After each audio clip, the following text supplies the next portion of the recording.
Hello প্রিয় শিক্ষার্থীরা, আজকে আমি তোমাদেরকে আলোচনা করব তোমাদের সপ্তম অধ্যায় ফিনান্স বইয়ের সপ্তম অধ্যায়ের মূলধন ব্যয়।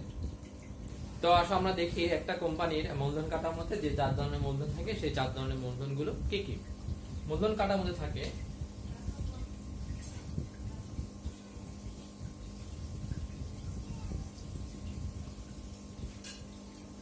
এক, আমরা যেটাকে বলে দীর্ঘমেয়াদী ঋণ, খুবই গুরুত্বপূর্ণ।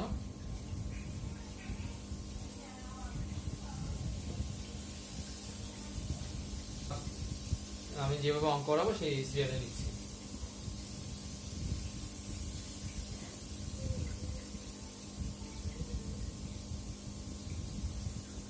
দুই নম্বরে আমরা লিখলাম অগ্রাধিকার শেয়ার মূলধন। 3 নম্বর আমাদের আছে খুবই কমন একটা মূলধন কাঠামোর একটা মূলধনের উৎস কোম্পানি, সাধারণ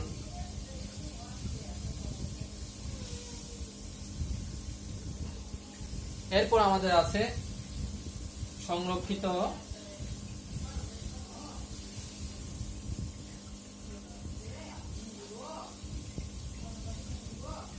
মুনাফা।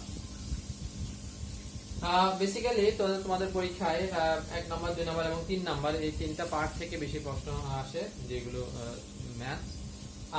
1 নম্বর হচ্ছে দীর্ঘমেয়াদী ঋণ, আর 2 নম্বর হচ্ছে সাদা অগ্রাধিকার শেয়ার মূলধন, 3 নম্বর হচ্ছে সাধারণ শেয়ার মূলধন, আর হচ্ছে কি সংরক্ষিত মুনাফা। প্রথমে আমরা শিখি যে কিভাবে আমরা দীর্ঘমেয়াদী ঋণের মূলধন ব্যয়টা আমরা বের করতে পারবো। তো দীর্ঘমেয়াদী ঋণের প্রথম যে বিষয়টা তোমাকে খেয়াল রাখতে হবে সেটা হচ্ছে দীর্ঘমেয়াদী ঋণ 2 ধরনের হয়, একটা হচ্ছে পরিশুদ্ধ ঋণ আর একটা হচ্ছে অপরিশুদ্ধ ঋণ। আমি তোমাদের একটু লিখে দেখাচ্ছি। ক,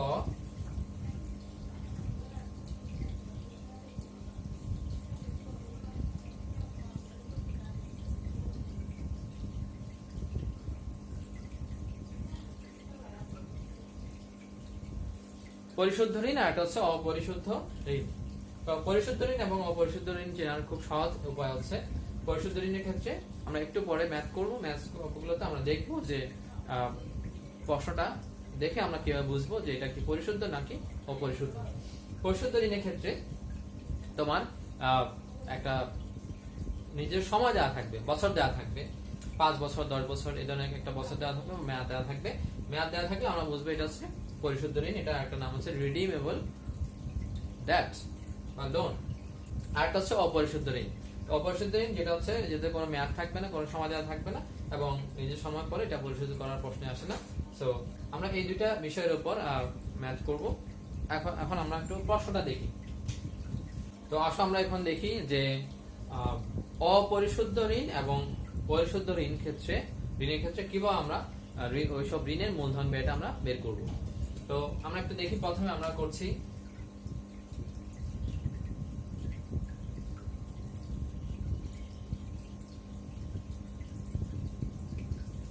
অপরিশুদ্ধ ঋণ। কিভাবে চিনবো বলেছি? অপরিশুদ্ধ ঋণ চেনার উপায় হচ্ছে, এক্ষেত্রে প্রশ্নে কোনো মেয়াদ দেয়া থাকবে না। মেয়াদ দেয়া না থাকলে আমরা ধরে নিব যে এই ঋণপত্র বা বন্ড যেটা সেটা আমাদের পরিশোধ করতে হবে না। সেক্ষেত্রে কিভাবে আমরা মূলধন ব্যয় নির্ণয় করব? প্রশ্ন আমি লিখছি যে একটি কোম্পানির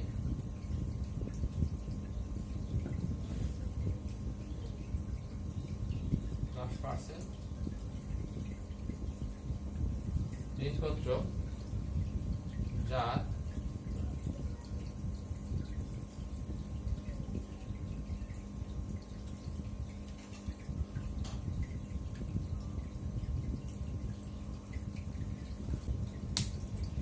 আজকে আমরা প্রথমে যে অপরিশুদ্ধ ঋণ তোমাদের বলেছি একটু আগে, যে অপরিশুদ্ধ ঋণ হচ্ছে যে ঋণের ক্ষেত্রে কোনো পরিশোধের সময় থাকবে না, অর্থাৎ কোনো বছর দেওয়া থাকবে না, সেটা হচ্ছে আমাদের অপরিশুদ্ধ ঋণ। আর এই অপরিশুদ্ধ ঋণের উপর আমরা একটা প্রশ্ন আমরা দেখি এখন। তো প্রশ্নটা হচ্ছে, একটি কোম্পানি 10% ঋণপত্র যার লিখিত মূল্য 1000 টাকা, লিখিত মূল্য ফেস ভ্যালু বলে আমরা, তা 10% অধিহারে তা ইস্যু হলো। করের হার যদি 40% হয়, সেক্ষেত্রে আমাদের ঋণপত্রের মূলধন ব্যয়টা কত হবে? আমি তোমাদের একটু বুঝিয়ে দিচ্ছি। তো প্রথমে আমরা দেখব এটা কি পরিশুদ্ধ নাকি অপরিশুদ্ধ ঋণ। তো এখানে দেখবো আমরা কোনো বছর দেওয়া আছে কিনা। আমরা প্রশ্নের কোথাও দেখছি যে এখানে বছর দেওয়া নেই। তো যেহেতু কোনো বছর দেওয়া নেই তাহলে এটা একটা অপরিশুদ্ধ ঋণপত্র। তো এই ক্ষেত্রে আমরা ঋণের ব্যয়টা কিভাবে বের করবো তার আগে একটু করে আমি একটু তোমাদের বুঝিয়ে দিচ্ছি এই 10%টা দ্বারা কি বোঝায়। 10% ঋণপত্র মানে হচ্ছে এই ঋণপত্রের সুদের হার হচ্ছে 10% এবং সুদের হারটা এই সুদটা আমরা সবসময় নির্ণয় করবো ঋণপত্রের যে ফেস ভ্যালু বা লিখিত মূল্য দেওয়া থাকবে সেই ফেস ভ্যালু বা লিখিত মূল্যের উপর। এটা পার ভ্যালু বলে, ফেস ভ্যালু বলে, লিখিত মূল্য বলে। তো এই লিখিত মূল্য বা অভিহিত মূল্য বলে। তো এই লিখিত মূল্য 1000 টাকার তার উপর 10% হারে আমরা সুদ দিব। তো এবার দেখো এখানে আরেকটা বিষয় হচ্ছে ইস্যুটা 10% অধিহারে। তো ইস্যু বা বিক্রয় করার সময় কোম্পানি চাইলে এই ঋণপত্রটি 1000 টাকা দামের ঋণপত্রটি 1000 টাকা দিয়ে সেল করতে পারে বা ইস্যু করতে পারে, অথবা অধিহারে অর্থাৎ বেশি মূল্যে, অথবা চাইলে কোম্পানি কম হারে অর্থাৎ যেটাকে আমরা বলি অবহার কম মূল্যেও সেল করতে পারে। তো তিনটা ক্ষেত্রে আমাদের প্রশ্নের ধরনটা কেমন হয় আমরা একটু দেখি, আমরা সরাসরি সলিউশনে চলে যাই। ফর্মুলাটা একটু তোমাদের আমি লিখেছি। ফর্মুলাটা হচ্ছে cost of debt equal to I divided by net sales value। তো আমরা দেখলাম cost of debt বের করার ফর্মুলা হচ্ছে I divided by NSB into 100। এটা এই ফর্মুলাটা আমরা ইউজ করব যদি প্রশ্নে কোনো করের হার দেওয়া না থাকে। তো যদি প্রশ্নে করের হার দেওয়া থাকে তখন কি করব। প্রশ্নে আমরা যেমন এই প্রশ্নে দেওয়া আছে করের হার 40%, সেই ক্ষেত্রে আমরা লিখব খুব সিম্পল 1 - t। ট্যাক্স রেটটা এখানে বাদ যাবে।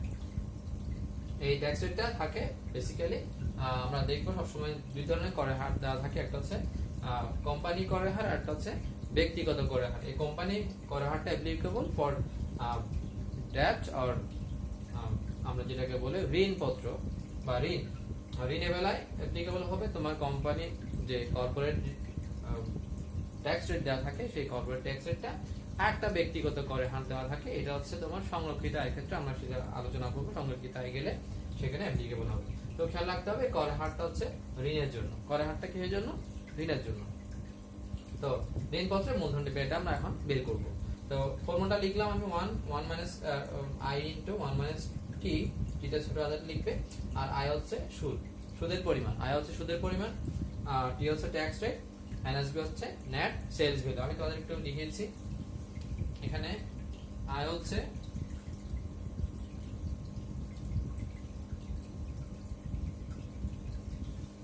সুদের পরিমাণ, যেটা আমরা ক্যালকুলেশন করে বের করি 1000 টাকা ইনটু এই যে 10% সমান সমান 100 টাকা। আর টি হচ্ছে করের হার আর ট্যাক্স রেট, যেটা প্রশ্ন দেওয়া আছে 40% বা 0.40 লিখতে পারো তোমরা চাইলে।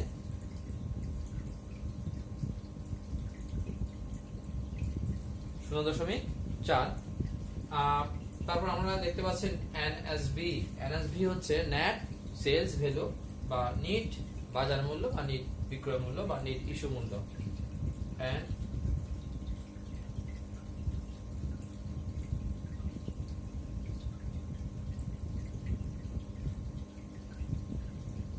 আমি বলছি এনএসবি নেট সেলস ভ্যালু বা নিট বিক্রয় মূল্য, যেটা আমরা একটু ক্যালকুলেশন করে বের করব। এখানে একটু খেয়াল করো, যা ইস্যু করা আছে 10% অধিহারে, তার মানে লিখিত মূল্য 1000 টাকা হলেও এটা ইস্যু করা আছে 10% অধিহারে, অর্থাৎ 1000 টাকা হচ্ছে 10% বেশি মূল্য। আমরা দেখি কত টাকা আসে। 1000 প্লাস 1000 ইন্টু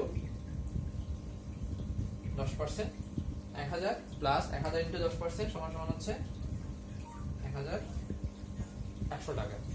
তাহলে 1000 টাকা লিখিত মূল্য হলো, এটা ইস্যু হয় 10% অধিহারে অর্থাৎ 1100 টাকা দিয়ে। আমরা এখন মানটা বসাবো এখানে।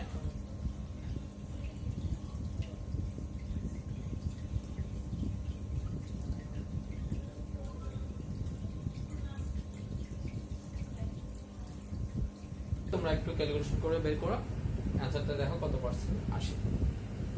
আশা করি সবাই করতে পারবে, খুব সহজ। তো ক্যালকুলেশন করলে আসবে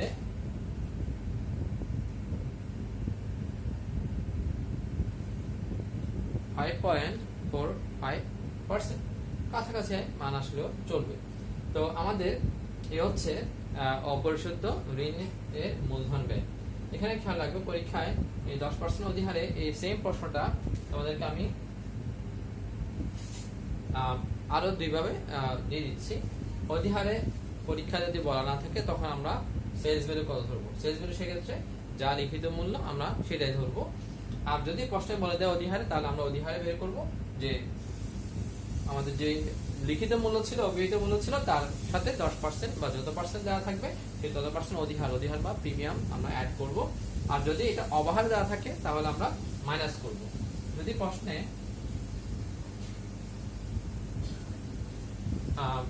সেম প্রশ্নটা যদি তোমার অবহার বা সমমূল্যে আসে,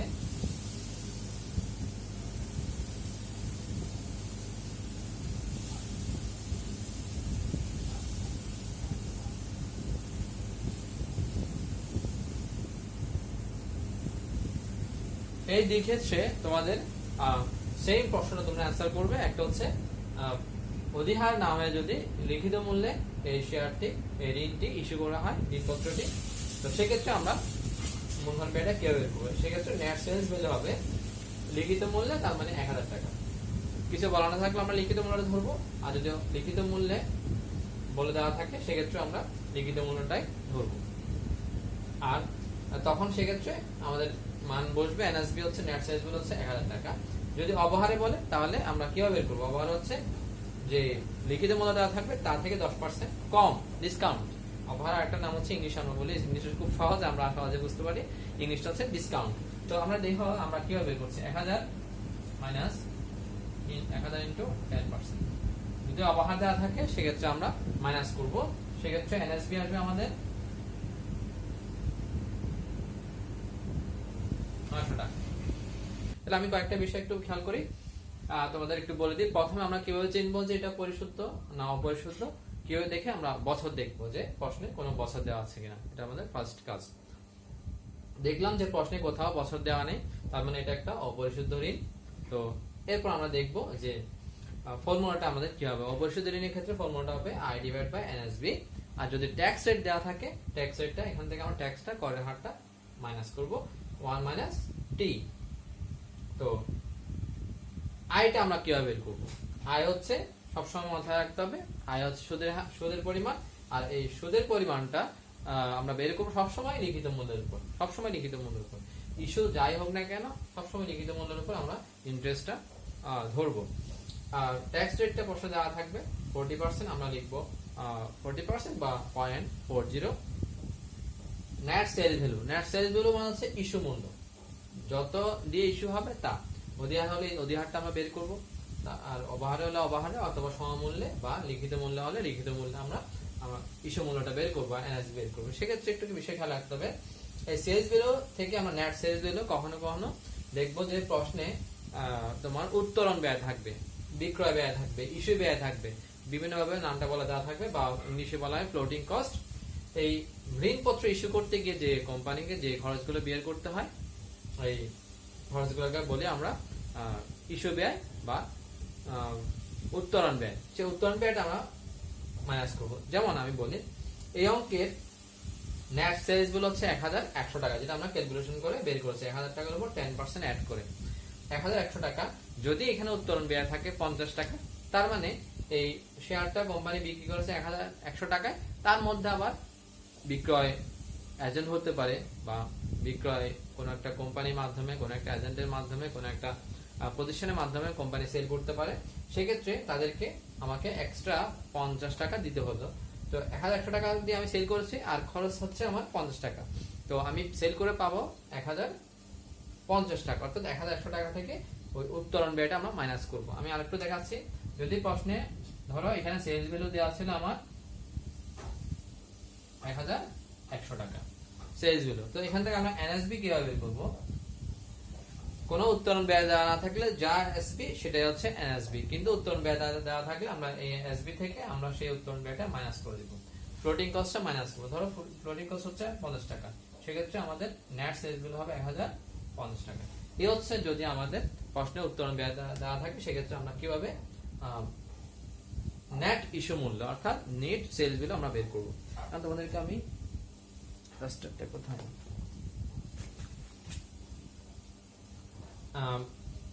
এই দুটা কাজ তোমরা বাসায় বসে করবে, যে এই প্রশ্নটা যদি 10% অধিহারে না হয়ে লিখিত মূল্যে ইস্যু হয় সেক্ষেত্রে মূলধন ব্যয় কত হবে, আর যদি 40% ঠিক থাকবে, যদি 10% অবহারে ইস্যু হয় সেক্ষেত্রে ঋণপত্রের মূলধন ব্যয়টা কত হবে।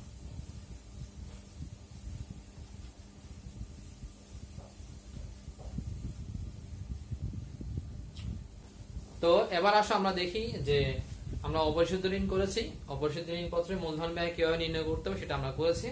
এখন আমরা দেখব যে পরিশুদ্ধ ঋণের মূলধন ব্যয় আমরা কিভাবে বের করব।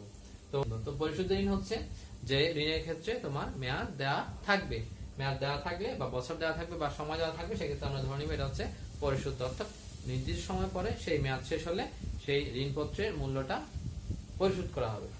আমরা এই প্রশ্নটা একটা কাল্পনিক একটা প্রশ্ন দিয়ে আমি তোমাদেরকে বিষয়টা সলভ করে দিচ্ছি। যদি পরিশুদ্ধ ঋণ হয় সেক্ষেত্রে আমরা কিভাবে মূলধন ব্যয় বের করব। আসলে আমরা একটু লিখি পরিশুদ্ধ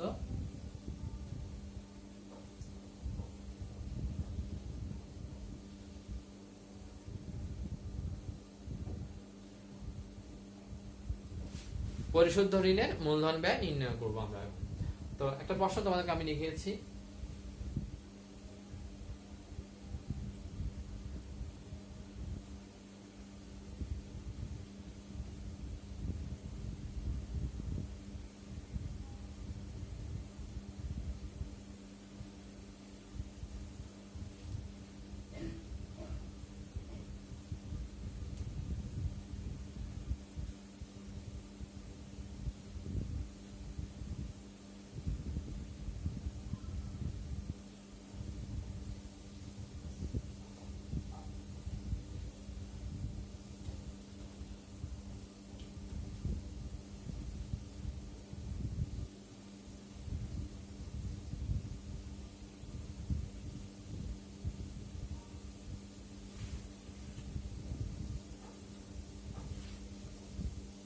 আমরা লিখলাম যে একটি কোম্পানি 10% ঋণপত্র যার লিখিত মূল্য হচ্ছে 10,000 টাকা এবং ইস্যু মূল্য হচ্ছে 11,000 টাকা,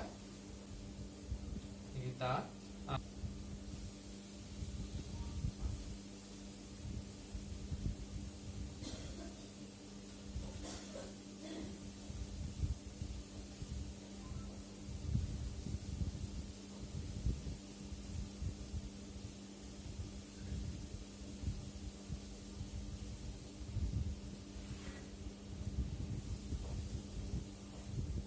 আমরা লিখলাম একটি কোম্পানি 10% ঋণপত্র যার লিখিত মূল্য 10,000 টাকা এবং ইস্যু মূল্য 11,000 টাকা, তা পরিশোধ হবে 10% অবহারে। ঋণপত্রের মেয়াদ 5 বছর।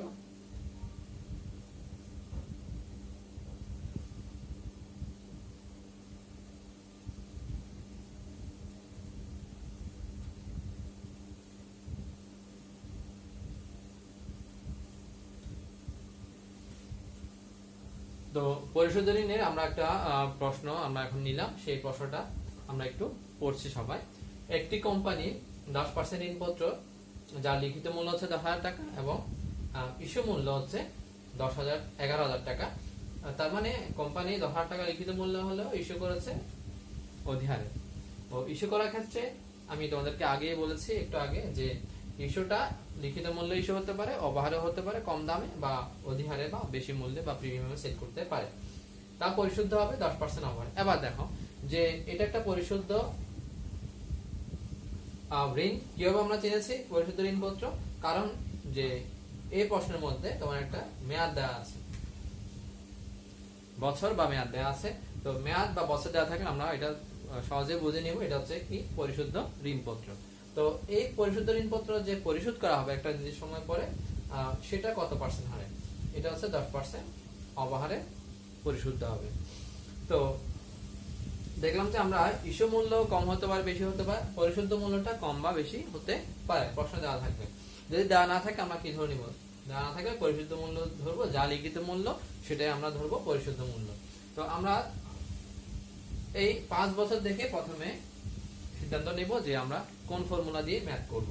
তো পরিশুদ্ধ ঋণ আমি আবার বলছি, পরিশুদ্ধ ঋণ হচ্ছে যেটাতে সময় দেওয়া থাকবে, মেয়াদ দেওয়া থাকবে, বছর দেওয়া থাকবে, নাম্বার অফ ইয়ার্স, এই 5 বছর দেওয়া আছে, 5 বছর পরে এই ঋণপত্রটা পরিশোধ করা হবে, তাই এটা একটি পরিশুদ্ধ ঋণপত্র।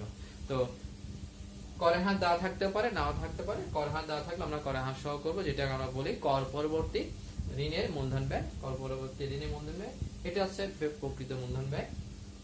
আমরা এখন এই অঙ্কটা সলভ করব। তো ফর্মুলাটা একটু দেখো, ফর্মুলা খুবই ইম্পর্টেন্ট। এটা দিয়ে আমরা আরো কয়েকটা ফর্মুলা করতে পারবো, তোমাদেরকে আমি একটু পরে দেখাচ্ছি। কস্ট অফ ডেট বা বন্ড যে কোনো একটা লিখতে পারো, কোনো সমস্যা নেই। ফর্মুলাটা হবে I plus date by N MV plus NSV divide by 2 গুণ 100। আর এই প্রশ্নটা আমরা ফর্মুলাটা আমরা লিখবো যদি প্রশ্নে করে হার দেওয়া না থাকে। যদি করে হার দেওয়া থাকে সেক্ষেত্রে আমরা কি করব, আমি আগের প্রশ্ন তোমাদের দেখেছি, যদি করে হার দেওয়া থাকে জাস্ট করে হারটা আমরা ইন্টারেস্টের সাথে অ্যাড করব, অর্থাৎ করটা বাদ যাবে। কেমন 1 মাইনাস ট্যাক্স রেট। তো ফর্মুলাটা আমরা এখন দেখলাম যে পরিশুদ্ধ ঋণের ফর্মুলাটা কেমন হবে। আমরা মানটা তোমাদের বসিয়ে দিচ্ছি, তোমরা সলভ করে এই অ্যানসারটা তোমরা বের করে নিবে। কেমন, তো প্রথমে আসো আই, ক্যাপিটাল লেটার লিখেছি। আই হচ্ছে সুদের পরিমাণ। তো সুদের পরিমাণ আমরা কিভাবে বের করব, সবসময় সুদটা হবে লিখিত মূল্যের উপর। পার্সেন্টেজ হচ্ছে এখানে প্রশ্ন দেওয়া আছে 10%, লিখিত মূল্যের উপর। তাহলে লিখিত মূল্য 10,000 টাকা, 10% 1000।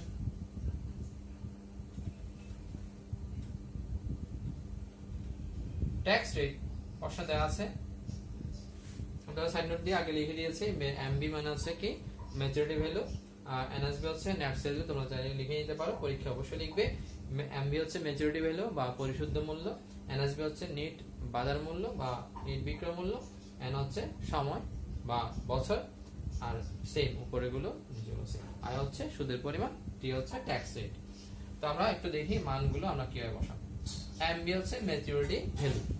ম্যাচুরিটি ভ্যালু হচ্ছে যেটা আমরা মেয়াদ পূর্তিতে পরিশোধ করব, সেই পরিশুদ্ধ মূল্যটা, এটা আমরা রিডিমেবল ভ্যালু বলি, ম্যাচুরিটি ভ্যালু বলি। কেমন, পরিশুদ্ধ হবে বলেছে এখানে প্রশ্নে 10% অফারে, 10% ডিসকাউন্টে, লিখিত মূল্য যা আছে তার চেয়ে 10% কমে। তাহলে আমাদের পরিশুদ্ধ মূল্য দাঁড়াবে 10,000 মাইনাস 10%। তাহলে আমাদের পরিশুদ্ধ মূল্য দাঁড়াবে 9,000 minus net sales value. Net sales value আমরা কিভাবে বের করব, সেলস ভ্যালু মানে হচ্ছে ইস্যু মূল্য, যেটা দেওয়া থাকবে পরীক্ষায়। ইস্যু মূল্যটা এখানে দেওয়া আছে অবহারে, সরাসরি লেখা আছে 11,000। যে কোনো একটা বড় বা ছোট হতে পারে, টেনশন করার কিছু নেই, যেটা আছে আমরা সেটাই লিখবো। কেমন, আর এন হচ্ছে কয় বছর, 5 বছর। এন হচ্ছে 5 বছর, নাম্বার অফ ইয়ার্স 5 বছর। আর নিচেও সেম আমরা বসাবো।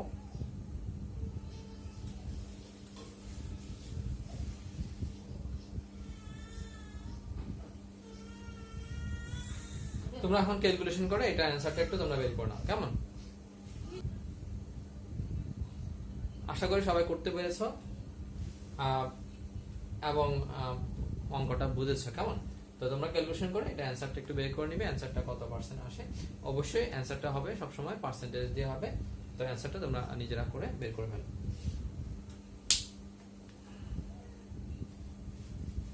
দেখো আমি তোমাদের আরেকবার একটু বুঝিয়ে দিচ্ছি। পরিশুদ্ধ ঋণ চেনার উপায় হচ্ছে প্রথমে কি দেখবো, মেয়াদ দেওয়া আছে কিনা। মেয়াদ দেওয়া আছে তার মানে পরিশুদ্ধ। আচ্ছা, সলভ কিভাবে করব, আমরা দেখবো যে প্রশ্নে যে আয়টা দেওয়া আছে সেই ফর্মুলাটা প্রথমে বসাবো, পরিশুদ্ধ দেখে এই ফর্মুলাটা বসাবো। ট্যাক্স রেট দেওয়া থাকলে ট্যাক্স রেট লিখবো, ট্যাক্স রেট দেওয়া না থাকলে লিখবো না। অর্থাৎ কর পরবর্তী দেওয়া থাকলে, ট্যাক্স রেট দেওয়া থাকলে কর পরবর্তীটা আমরা বের করব। তো আয় হচ্ছে সুদের পরিমাণ, সুদের পরিমাণটা হবে লিখিত মূল্যের উপর সবসময়। তাহলে 10,000 টাকা যার 10%, তাহলে 10,000 টাকা 10% কত হয়, 1,000 টাকা। ট্যাক্স রেট 50% বা 50% বা 0.50 বা 0.5 লিখতে পারো,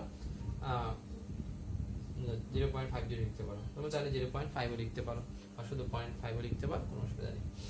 আচ্ছা, এমবি হচ্ছে ম্যাচুরিটি ভ্যালু। ম্যাচুরিটি ভ্যালু কিভাবে বের করব, ম্যাচুরিটি ভ্যালু হচ্ছে আমরা এখানে দেখবো যে পরিশুদ্ধ হবে কত টাকা।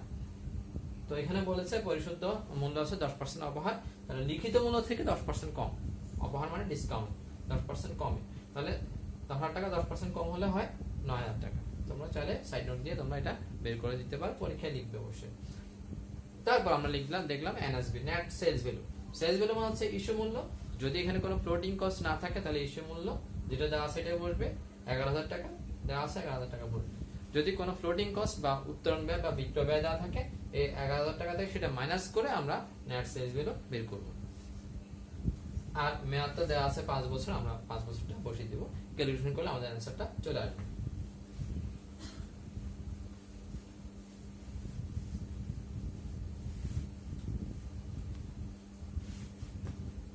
আমরা দেখলাম যে কিভাবে আমরা অপরিশোধ্য ঋণ এবং পরিশোধ্য ঋণের মূলধন ব্যয় নির্ণয় করব। দেন আমাদের আসবে যে অগ্রাধিকার শেয়ারে মূলধন ব্যয়। এই আগের দুটো অঙ্ক যারা বুঝেছো তোমাদের তাদের জন্য এই অগ্রাধিকার শেয়ারে মূলধন ব্যয়টা খুব একটা কঠিন হবে না, খুব সহজ হবে। তোমাদেরকে আমি আরেকবার ফর্মুলাটা একটু লিখেছি। প্রথমে আসো, অপরিশোধ্য ঋণের ফর্মুলা আমি কিভাবে লিখেছি একটু দেখো। অপরিশোধ্য ঋণের মূলধন ব্যয় হচ্ছে I divided by NSB into 100। Tax rate দেওয়া থাকলে ট্যাক্স রেটটা আমরা অ্যাড করে দেব, ঠিক আছে। 2, যদি সেটা পরিশুদ্ধ হয়, এটা চেনার উপায়, এটা হচ্ছে পরিশুদ্ধ অপরিশুদ্ধ, এটা চেনার উপায় হচ্ছে সময় বা মেয়াদ থাকবে না, অপরিশুদ্ধ বা অমেয়াদী বা অপরিশুদ্ধ। আর যদি সেটা পরিশুদ্ধ হয়,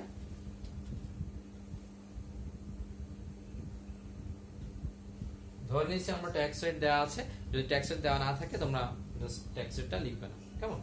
তো এমভি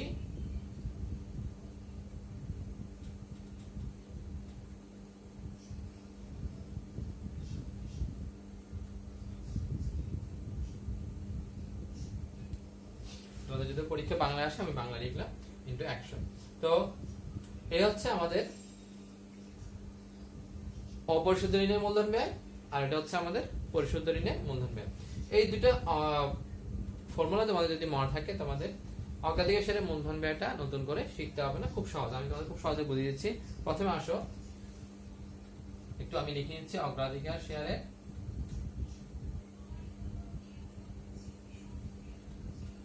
দুই। আজকে আমাদের 2 নম্বর ফর্মুলা আছে অগ্রাধিকার শেয়ারের মূলধন ব্যয়টা আমরা কিভাবে করব। তো একটা এখানে লিখেছি অপরিশুদ্ধ, আর এটা হচ্ছে পরিশুদ্ধ। তো অগ্রাধিকার শেয়ারের মূলধন ব্যয়, অগ্রাধিকার শেয়ার একটু বলি তোমাদেরকে যে অগ্রাধিকার শেয়ার হচ্ছে যে শেয়ার ক্ষেত্রে যে শেয়ার হোল্ডাররা অগ্রাধিকার পায় লভ্যাংশ পাওয়ার ক্ষেত্রে নির্দিষ্ট হারে তারা একটা লভ্যাংশ পেয়ে থাকে, এবং সাধারণ শেয়ার হোল্ডার যারা তাদেরকে লভ্যাংশ দেওয়ার পূর্বে অগ্রাধিকার শেয়ার হোল্ডার যারা আছে তাদেরকে তোমার লভ্যাংশটা প্রদান করা হয়। এছাড়া অনেক পার্থক্য আছে, সেই পার্থক্য থিওরিটিক্যাল আলোচনাগুলো তোমরা অলরেডি শুনেছো, ক্লাসে করানো আছে, তোমরা চাইলে এটা একটু দেখে নিতে পারো, সাধারণ শেয়ার এবং অগ্রাধিকার শেয়ারের পার্থক্য। তো আমরা এখন দেখবো যে অগ্রাধিকার শেয়ারের মূলধন ব্যয়টা আমরা কিভাবে করব। অগ্রাধিকার শেয়ারের ক্ষেত্রে এটা দুই ধরনের হতে পারে, পরিশোধের ভিত্তিতে, একটা হচ্ছে পরিশুদ্ধ অগ্রাধিকার শেয়ার, একটা হচ্ছে অপরিশুদ্ধ অগ্রাধিকার শেয়ার। আমরা অপরিশুদ্ধটা আমরা একটু আগে দেখি। এই ফর্মুলা থেকে আমরা অগ্রাধিকার শেয়ারের ফর্মুলার মূলধন ব্যয়গুলো বের করতে পারবো। তো প্রথমে দেখো অগ্রাধিকার শেয়ার, এখানে আমরা লিখবো cost of preference shares, capital. তো আমরা জানি ঋণ নিলে সুদ দিতে হয়, আর ঋণপত্র ইস্যু না করে যদি আমরা যদি আমরা শেয়ার ইস্যু করি, অগ্রাধিকার শেয়ার ইস্যু করি বা সাধারণ শেয়ার ইস্যু করছি, সেক্ষেত্রে আমাদের ডিভিডেন্ড দিতে হয় বা লভ্যাংশ দিতে হয়। তো লভ্যাংশটার জন্য আমরা এখানে ইন্টারেস্ট না লিখে শুধুমাত্র এই জায়গায় ডিভিডেন্ড লিখবো, যেহেতু অগ্রাধিকার শেয়ার তাই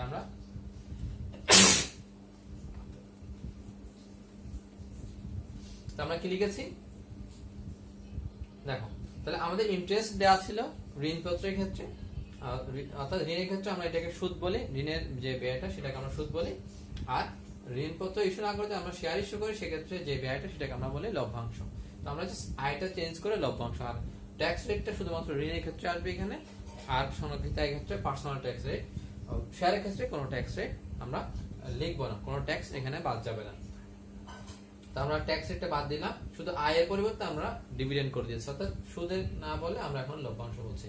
তাহলে সুদ বলতাম হচ্ছে তোমার ঋণের ব্যয়, আর শেয়ারের ক্ষেত্রে আমরা বলছি ব্যয়টাকে বলছি লভ্যাংশ বা ডিভিডেন্ড। আমরা পি লিখেছি প্রেফারেন্সিয়াল বোঝানোর জন্য।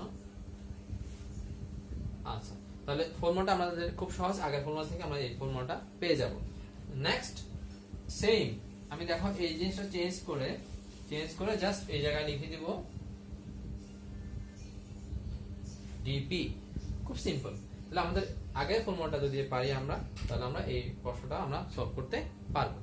আজকে এই পর্যন্ত থাক, সবাই ভালো থাকবে আশা করি, বেশি বেশি পড়াশোনা করবে, সবার জন্য দোয়া করি, আমাদের জন্য দোয়া করবে, যেহেতু এখন মহামারী করোনা, তো সবার পরিস্থিতি, দেশের পরিস্থিতি ভালো না। আমরা আশা করছি খুব দ্রুত আমরা এই সমস্যা থেকে বেরিয়ে আসতে পারবো, এবং আবার আমাদের আগের মতো ক্লাস শুরু হবে, লাইভ ক্লাস। এখন তো অনলাইনে ক্লাস হচ্ছে, লাইভ ক্লাস হবে। তোমরা সবাই বেশি বেশি পড়াশোনা করো, পরীক্ষার প্রিপারেশন তোমরা নিয়ে ফেলো। কারণ কি, যে কোনো সময় যদি কলেজ খুলে যায় তোমাদের, হয়তো খুব সপ্তাহ দুয়েকের মধ্যে তোমাদের পরীক্ষাটা হয়তো আরো আর্লি হতে পারে, এটা ন পরীক্ষাটা একটু আর্লি হয়ে যেতে পারে। তো ধরে নিবে যে কলেজ ক্লাব পরই পরীক্ষা হবে, তো প্রিপারেশনটা তোমরা এখন নিয়ে ফেলো, এটাই তোমাদের ফাইনাল প্রিপারেশন নেওয়ার সময়। তো এই বিষয়ে কোনো সমস্যা থাকলে আমাকে জানাবে, কমেন্টে জানাবে, বা আমাকে নক দিবে, আমি তোমাদেরকে সেই প্রবলেমগুলো ইনশাল্লাহ সলভ করে দিব। তো এতটুকু থাক, সবাই ভালো থাকবে, সবাইকে ধন্যবাদ অনেক অনেক।